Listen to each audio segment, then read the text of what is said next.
이 아이는 '내가 이걸 왜 해야 되지? 이게 왜 이렇게 많지? 너무 하기 싫은데?' 이런 생각을 굳이 하지 않습니다. 다 습관 회로가 작용하기 때문입니다. 그 습관화를 들이기 아주 좋은 시기, 그리고 중요한 시기가 바로 6세, 7세인 것인데요. 이 영어 파닉스는 어떻게 시작해야 되는지 고민이 많으실 거예요. 그래서 파닉스를 7살 때부터 해줬고, 저녁 먹으면서도 그 플래시 카드를 식탁에 깔아두고 같이 엄마가 캣 찾아보자 하면은 아이 누가 먼저 고양이 카드를 찾는지 해서 그걸 가져간 사람이 1점, 문장제 문제를 어느 정도 늘 접해볼 수 있는 경험. 이때 사고력 문제를 풀면서 풀어 하고 읽어 이렇게 하시면 안 되고. 안녕하세요. 이사비나 쌤입니다. 오늘은 세모와 초등 입학 전 6살부터 7살 어떻게 학습 루틴을 처음 만들었는지 그 이야기를 한번 나눠보고자 합니다. 일단 이때는 제가 참고로 말씀드리자면 초등 입학 전 7살 시기에 세모의 ADHD를 처음 진단을 받았기 때문에 6살 때는 세모의 일을 제가 알지 못했습니다.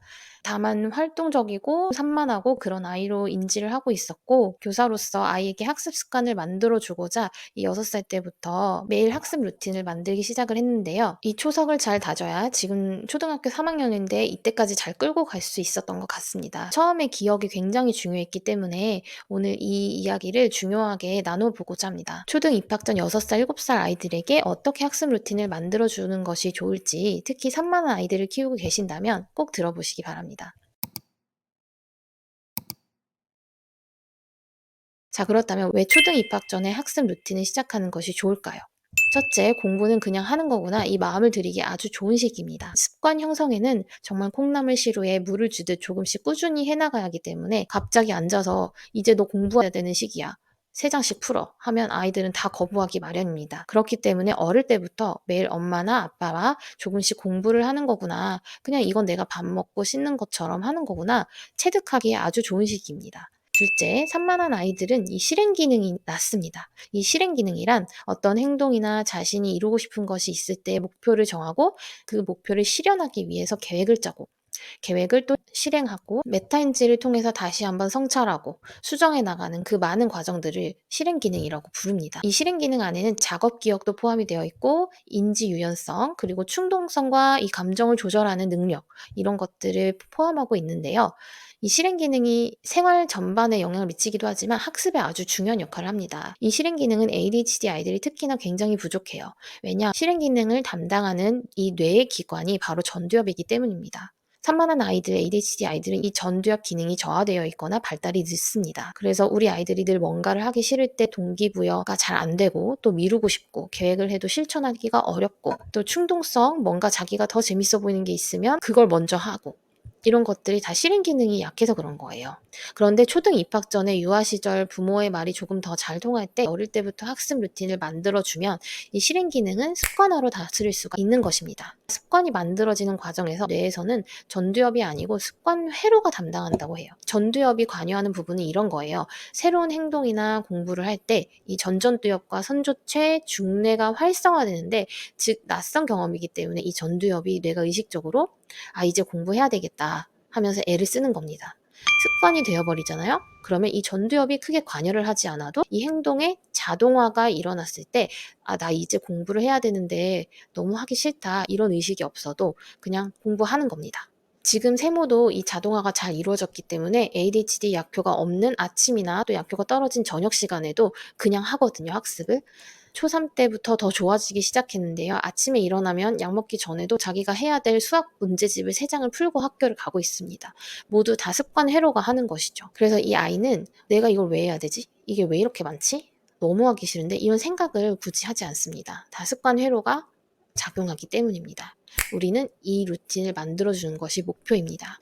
그 습관화를 들이기 아주 좋은 시기, 그리고 중요한 시기가 바로 6세, 7세인 것인데요. 그렇다면 6세, 7세에 이 학습 루틴을 만드는 데 있어서 아주 중요한 포인트가 무엇일까요? 바로 책상에 앉아 책을 마주하니 기분이 좋네 하는 그 느낌. 그 느낌만 느낄 수 있어도 이 아이는 학습 루틴에서 아주 많은 것을 얻어가는 시기입니다. 둘째로, 이 학습과 보상의 연결고리를 만드는 시기라고 보시면 되는데요. 중요한 3가지를 꼭 잊지 마셔야 합니다. 첫째, 엄마 아빠 중 아이도 엄마도 아빠도 여유 있는 시간을 30분에서 1시간, 언제 시간이 여유가 있는지 그 시간을 찾으셔야 돼요. 그리고 매일 같은 시간에 하는 것이 좋습니다. 둘째, 늘 같은 자리에 앉아서 하는 것이 습관화에 좋기 때문에 식탁이 좀 깨끗한 편이다. 그러면 식탁에 하셔도 좋고, 가정 환경이 어린 동생이 있다. 그러면은 방에 들어가서 하는 것이 좋겠죠. 그런 식으로 장소를 한 군데에 정하는 것이 좋습니다. 이 시기에는 책상에 앉아 책을 보니 기분이 좋네, 딱 그 느낌만 느껴가는 것을 목표로 하시는 것이 중요합니다. 셋째, 가장 중요한데요. 이 6세, 7세 학습 루틴을 만든다는 것은 이제 세 장 풀어, 이제 수학해, 이제 영어해, 이런 게 아니고 이게 놀인가 공부인가 모르게 처음부터 끝까지 재밌어야 합니다. 그래서 아이가 어떤 것을 좋아하는지, 또는 경쟁을 좋아하는 아이라면 게임식이 좋겠죠. 그림을 그리는 것을 좋아하는 아이라면 그림을 이용하는 학습이 좋을 것입니다. 이런 식으로 아이의 특성에 맞춰서 재미를 느낄 수 있도록 놀인지 공부인지 모르게 해주는 것이 포인트입니다. 세모 같은 경우에도 손으로 만지는 것을 좋아해서 숫자를 할 때도 항상 수막대나 아니면 하나, 둘, 셋 세어보는 그런 알알이 이렇게 10개씩 나눠져 있는 교구를 사서 수세기를 했었고요. 그리고 이제 도형 같은 것을 굉장히 좋아해서 맥포머스나 이런 자석 교구들을 가지고 도형 관련된 놀이도 많이 했었습니다. 영어 같은 경우에는 이따 더 자세하게 말씀드리겠지만 이것도 영어 교구를 좀 많이 이용을 했었는데요. 손으로 만질 수 있는 알파벳 자석 모양으로 된 그런 교구를 사서 같이 공부하곤 했었습니다. 이 부분을 꼭 강조하고 싶어요. 이게 놀인지 공부인지 모르게 처음부터 끝까지 재밌게 책상에 앉아 책을 마주하니 기분이 좋네, 이것만 느껴가도 아주 좋습니다. 그리고 학습과 보상의 연결고리를 만드는 거, 그 두 가지를 꼭 기억해 주세요. 자, 그렇다면 제가 세모와 어떻게 6살, 7살 국, 영수, 독서 학습 루틴을 만들었는지 제가 기억나는 대로 다 정리를 했습니다. 이게 꼭 우리 아이에게는 맞지 않을 수 있어요. 그렇지만 재밌게 하려고 이런 방법을 썼었구나, 그런 부분만 얻어가셔도 아마 실천하실 수 있으실 겁니다. 일단 만 5세, 6살에 세모와 책상에 앉아서 했던 국어, 영어, 수학, 독서를 어떤 식으로 했는지 말씀드려 보겠습니다. 일단은 국어는 사실 글을 읽는 게 필요한 시기는 아니에요. 한글을 떼도 아주 성공적인 시기죠. 그래서 한글 학습지를 저희가 방문 학습지를 했었는데, 이 방문 선생님이 일주일에 한 번 오셨고 숙제로 책 한 권을 아주 짧게 할 수 있는 그런 스티커 붙이기 책을 두고 가셨었어요. 그거를 하루에 한 쪽씩 하기도 했고, 또는 이제 마트에서 산 한글 스티커 그런 문제집을 사서 하루 한 쪽씩 스티커 붙이면서 놀이식으로 같이 했었습니다. 이때는 아이가 책상에 앉아 보는 경험, 그리고 이 종이를 만져보는 경험, 내가 책을 다 풀고 한쪽 넘겨서 또 한번 풀어보는 그 경험을 익히는 과정이라고 이해해 주시면 됩니다. 이때 왜 이렇게 글자를 순서대로 안 쓰니, 왜 기억을 못하니, 이런 식으로 아이의 학습의 이런 질을 너무 따지시기보다는 정말 내가 한쪽을 다 했네, 이거를 완료했구나, 그런 완료의 성취감을 느낄 수 있도록 도와주는 것이 포인트입니다. 그리고 영어는 영어 그림책을 많이 읽어주세요. 6세, 7세에는 사실 6살 때는 저는 거의 영어 그림책을 많이 읽어주는데 중점을 뒀었고, 그다음에 알파벳을 인지하는 거, 알파벳 대문자, 소문자 자석으로 보드에 붙일 수 있는 교구를 사서 보드에도 붙여가면서 이게 A다, B다 이런 정도로 알려줬었고, 그다음에 A부터 Z까지는 알파벳 벽보를 이렇게 마트에서 싼 걸 사가지고 늘 바닥에 두고 그 알파벳 자석 교구들을 막 쏟아요. 그 다음 섞어서 I랑 A를 찾아서 A에 매치시켜서 그 벽보 네모칸 안에다가 넣어보고 B도 넣어보고, 이런 식으로 이렇게 놀이식으로 같이 학습을 했었습니다. 수학은 사실 세모가 4살 때부터 숫자를 읽을 수 있을 정도로 수와 이런 수학 관련된 것에 관심이 많았던 아이여서 6살부터 수학 학습지를 시작했는데요. 하루에 처음에 한 쪽씩 했었고 점점 늘려서 2장, 3장까지 나갔었습니다. 근데 6세 때는 보통 한 장을 하고 끝난 기억이 있고요.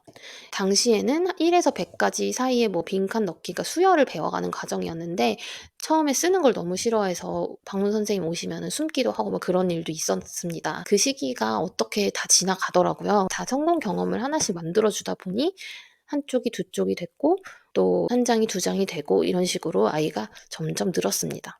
국어, 영어, 수학은 놀이식으로 아이와 학습을 진행했었고, 독서 같은 경우에는 아이가 책을 많이 좋아하는 아이가 아니었기 때문에 잠자리 독서를 매일 해줬습니다. 자기 전에 꼭 책을 읽어주고 재웠는데요. 한 권이라도 아이가 원하는 책을 골라서 읽어도 좋고, 또 엄마가 원하는 책을 가져가서 읽어주셔도 좋습니다.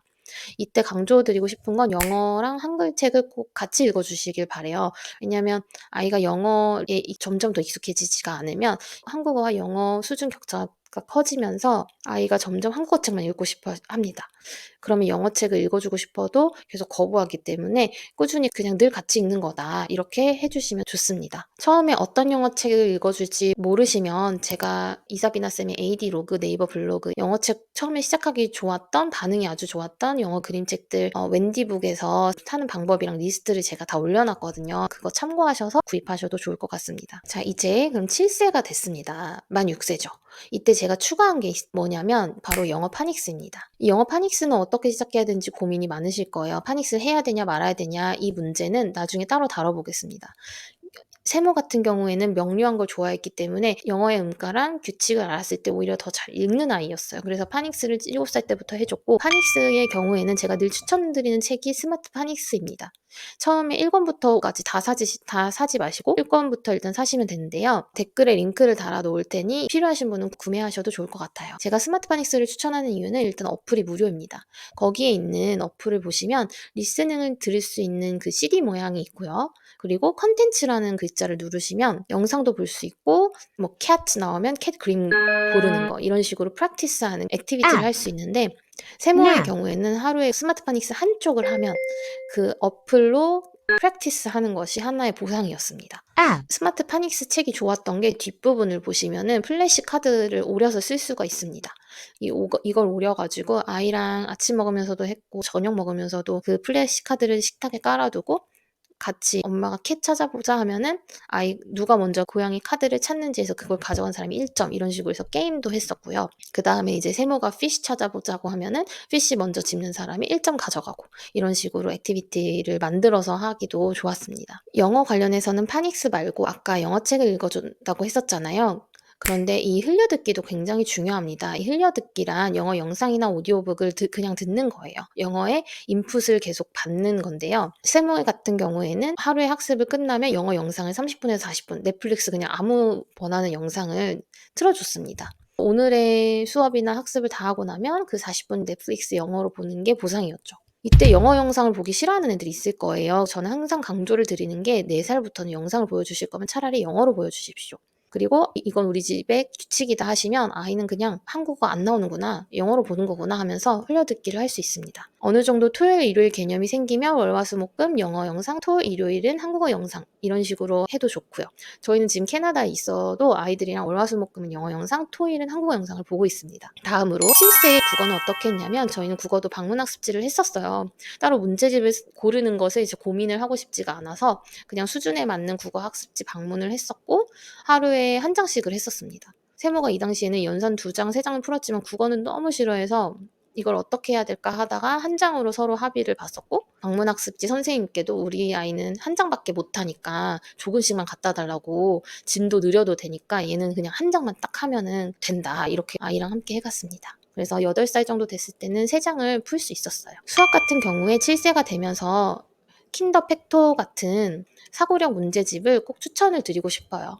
연산을 지루해하는 아이들이 많아서 사고력 수학 문제집을 풀면 굉장히 재밌게 느끼거든요. 사고력 문제집을 풀면 좋았던 게 문장제 문제를 어느 정도 늘 접해볼 수 있는 경험. 이때 사고력 문제를 풀면서 풀어 하고 읽어 이렇게 하시면 안 되고, 엄마가 그냥 문제를 읽어주고 아이한테 문제도 이해를 시켜주고, 그런 식으로 창의적인 사고만 하면 문제를 풀 수 있게 아이에게 부담을 좀 많이 낮춰주시는 게 좋습니다. 그리고 답도 막 쓰기 싫어하면은 그냥 저는 답도 써준 적도 있거든요. 이 6세, 7세에는 그런 식으로 수학도 영어도 재미를 느낄 수 있게 도와주는 시기입니다. 그렇게 국어, 영어, 수학, 독서를 6살, 7살 때부터 늘 같은 시간, 같은 자리에서 아이랑 함께 해왔었는데요. 근데 사실 이게 아무리 재미있어도 하기 싫은 날도 있잖아요. 그럼에도 할 수 있었던 이유는 바로 보상이었습니다. 아이들에게 이 공부를 할 때 보상을 주는 것은 매우 중요하죠. 왜냐하면 공부를 했는데 공부를 하면서 느끼는 그 재미, 내적 보상도 좋지만 어떻게 하기 싫은데 보상이 따라오네? 그런 경험이 계속 쌓여야 아이가 정말 하기 싫을 때도 이 보상 때문에 할 수 있는 그런 경험이 체득이 돼야 합니다. 자, 그럼 보상은 어떻게 줘야 할까? 이 시기에는 간단합니다. 즉각 주셔야 합니다. 그렇다고 뭐 간식을 주는 것도 좋지만 저희는 스티커를 이용했어요. 쿠팡에서 그냥 스티커 이렇게 세트로 파는 거 주문해서 아이에게 7개 모으면은 6살 때는 처음 학습을 하는 거니까 좀 더 보상이 좀 빨리 와야 되거든요. 그래서 월, 화, 수, 목, 금, 토, 일 이런 식으로 일주일치를 모으면 일요일에는 1,000원 상당의 편의점, 문구점에 가서 뭐 사기, 아니면 부모님이랑 꼭 하고 싶은 거 내가 정한 거 같이 하기, 이런 식으로 보상을 줬고요. 7세에 돼서는 보상을 지연시킵니다. 그래서 15개 모였을 때 3,000원 정도 상당의 문구점, 편의점 쇼핑, 이런 식으로 보상을 주는 거죠. 보상을 점점 지연시켜 가면은 어느 순간 스티커를 달라는 말을 하지 않아도 습관처럼 학습을 해내는 순간이 옵니다. 세모는 그게 한 초등학교 2학년 때쯤에는 그냥 스티커 붙이지 않아도 지금도 매일 그냥 학습을 하고 있고, 말일이 되면은 이제 나 말일이 됐으니까 이제 선물 주라고 지금 월말이 되면 3만 원 상당의 자기가 원하는 것을 사거든요. 자기가 원하는 뭐 장난감이나 이런 것을 평소엔 사주지 않아요. 자기가 하루를 열심히 자기 해야 될 일 했을 때 3만 원을 얻어가는 그런 보상의 개념으로 주고 있습니다. 오늘은 초등학교 입학 전 6세, 7세 ADHD 아이, 3만 원 아이의 학습 루틴을 제가 어떻게 세모화해왔는지 그 부분을 한번 이야기를 나눴는데요. 꼭 기억을 해주셔야 될 것은 매일 같은 시간, 같은 자리, 그리고 기분 좋게 보상까지 얻는 그 경험을 하는 시기구나, 그렇게 이해해 주시면 됩니다. 이 시기의 목표는 뭐라고 했죠? 공부는 그냥 하는 거구나. 그리고 나도 할 수 있구나. 그 자기 효능감을 키워나가는 이 경험을 쭉 해왔다면 6세, 7세의 학습 루틴은 아주 성공적입니다. 이런 작은 성공 경험을 쌓는 것, 그리고 계획한 것을 완료해보는 경험, 이것을 포인트로 두시기를 바랍니다. 또래보다 한글이 느리네, 영어는 아직도 못 읽네, 이게 중요한 게 아니고요. 우리 아이 수준에서 오늘 할 것을 다 했구나. 그 경험을 계속 만들어주고 있느냐, 그것을 포인트로 두셔야 합니다. 그렇게 해 나가다 보면 이 아이는 게 동기부여가 돼서 업그레이드도 되고 또래보다 더 잘 해내기도 하고, 그렇게 될 수가 있는 거기 때문에 중요한 포인트를 꼭 기억해 주시길 바랍니다. 아이와 학습하면서 어려운 부분들 많으시죠? 그 궁금하신 부분이나 이런 것들이 있으면 댓글에 남겨주시면 제가 답변을 남겨드리도록 하겠습니다. 오늘도 많이 애쓰셨습니다. 끝까지 들어주셔서 감사합니다. 언제나 댓글, 구독, 좋아요는 항상 컨텐츠를 만드는 데 큰 힘이 됩니다. 수고 많으셨습니다. 감사합니다.